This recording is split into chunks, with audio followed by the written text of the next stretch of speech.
Welcome back, everybody. I was just gonna in this video give everybody a quick update on the food plots. I had some questions as to people asking how they're doing and if there's still any food left in them. And we'll start up here at the gas well piece in the corner. That's the shanty that my rifle hunted out of pretty much all season. But you can see in Nebraska, they've been out here pretty heavy digging in it.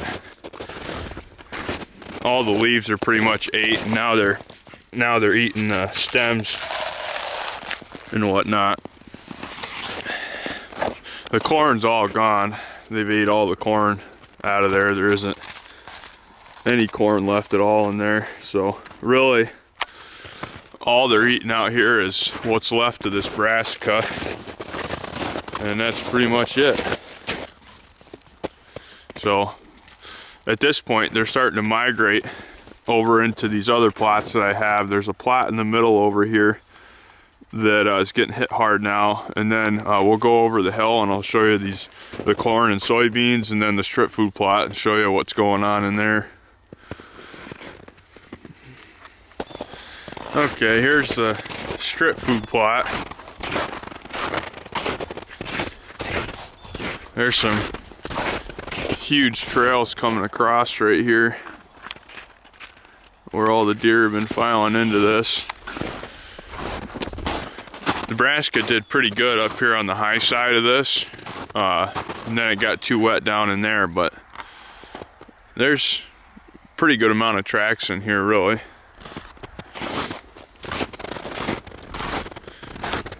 They're still kind of getting after the leaves and stems up here. Surprisingly, there's still some leaves left up here.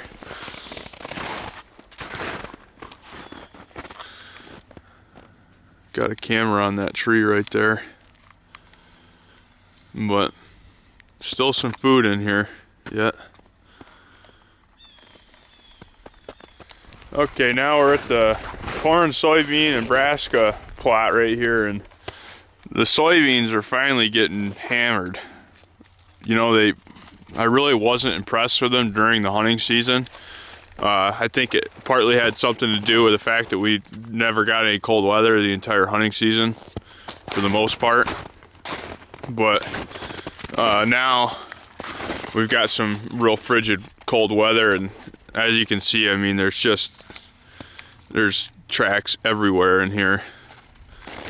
And this high side's all brassica up here, and they pretty much hammered all the leaves off, and now there's just bulbs and stems for the most part up in here. You look at these soybeans, there's one pod on that whole thing right there. Pretty much. And there's still some pods on these. I'll show you right in here, there's a lot of brassica growing amongst the soybeans. You can see these are all brassica stems.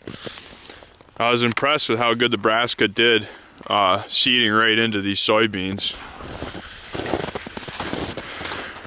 But overall, I got some questions about what do I think was the most attractive to the deer, like throughout the hunting season.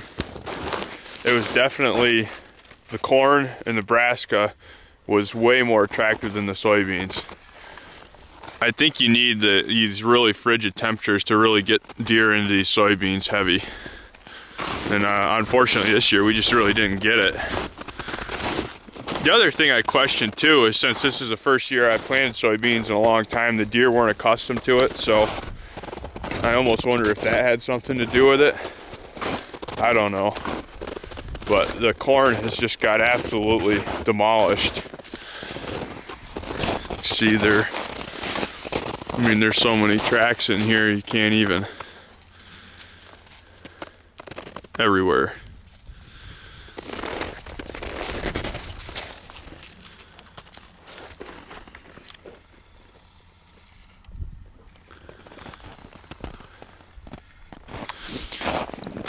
Let's check out my soybean cage.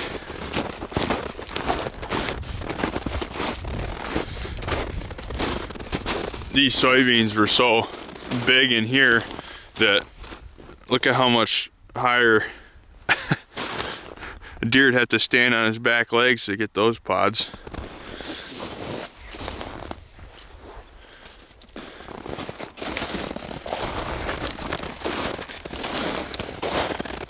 I bet there's going to be some sheds in here this spring.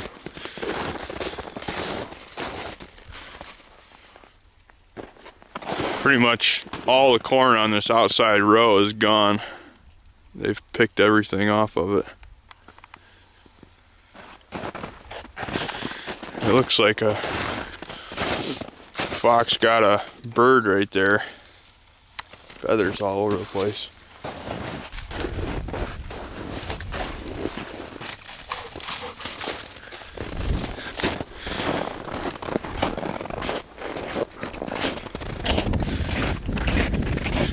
This trail camera right here needs some new batteries. Look at the size of this brassica stem.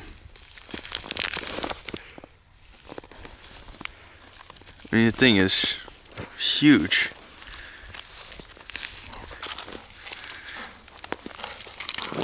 I can't even snap it.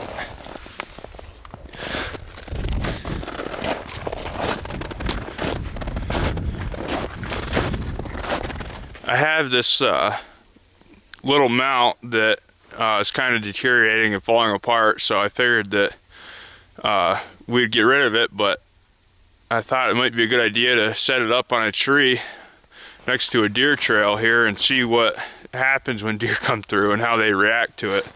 I put a camera right here on video mode, so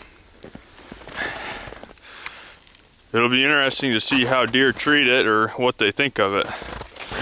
They might be freaked out by it, or they might, I'd assume they're just going to want to know what the heck's going on.